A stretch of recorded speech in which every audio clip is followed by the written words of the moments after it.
Hi, I'm Karla De Leon at Main Street Launch. I am the San Francisco market manager, so I am a relationship manager. And what that means is I work with business owners in San Francisco, and we are a community development financial institution, so we provide loans for businesses. Today, we're going to talk about debt financing. So, if you're looking to raise money for your business, there's two basic ways to do it. There's debt financing and equity financing. Today, we're going to talk about debt financing. Debt financing means that you're going to take on a loan for your business. So, you're going to raise money that you're then going to pay back. The process is going to be a little bit different if you're an existing business as opposed to a startup.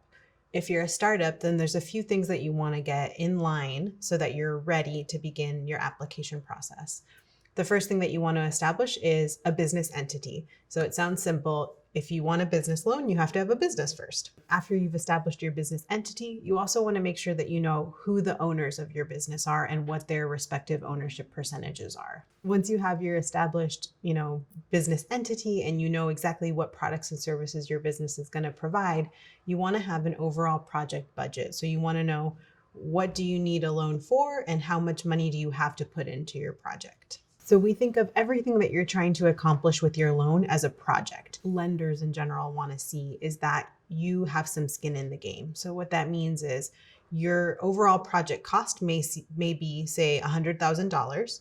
They want to see that you're going to put in a portion of that. So whether you have savings or things that you've already invested into the business, generally lenders want to see some skin in the game from business owners. So when you're talking about your overall project cost, you want to know what the loan is going to cover and then what your equity injection is going to be. And your equity injection is the amount that you're putting into the business as your contribution. If you're an existing business owner, then there's a few things that you want to get in order before you get started. So you already have your business entity established for a few years potentially. You want to make sure that you have your business financials in order. So what that means is you want to have your tax returns for the past 3 years.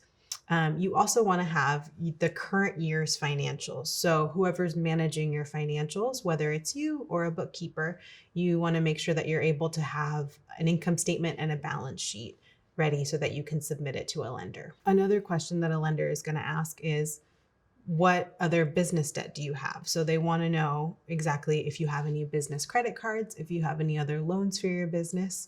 And this is also a good time to make sure that you're separating your business and personal expenses, because you want to make sure that all of your business expenses are going through your business bank account and all of your personal expenses are going through your personal bank account. As a new business and an existing business as well, you want to know what taxes you're subject to and what licenses you need to get.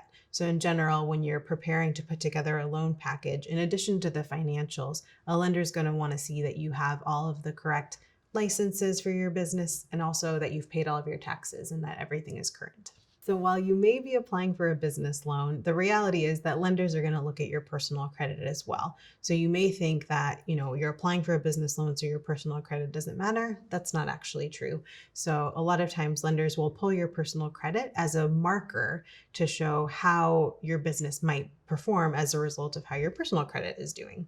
So I always recommend to businesses to pull their personal credit reports before they apply, just to make sure that there's no fraudulent accounts or anything derogatory on their account that they can resolve before financing. In general, you want to leave yourself about 4 to 6 weeks to get your loan done. To prepare for debt financing, these are the things that you'll have to have in order. The first is a business plan. The second is make sure you have an existing business entity or establish a new business entity. You'll also need a plan for what you're going to use the funds for. You'll also need some tax returns, whether that's business or personal. In general, regardless of whether or not you've been in business or you're a new business, you'll need to have your personal tax returns ready as well. Debt financing can be a great way to help your business grow. It might seem a little bit daunting, but with proper planning and preparation, it's very attainable for many businesses.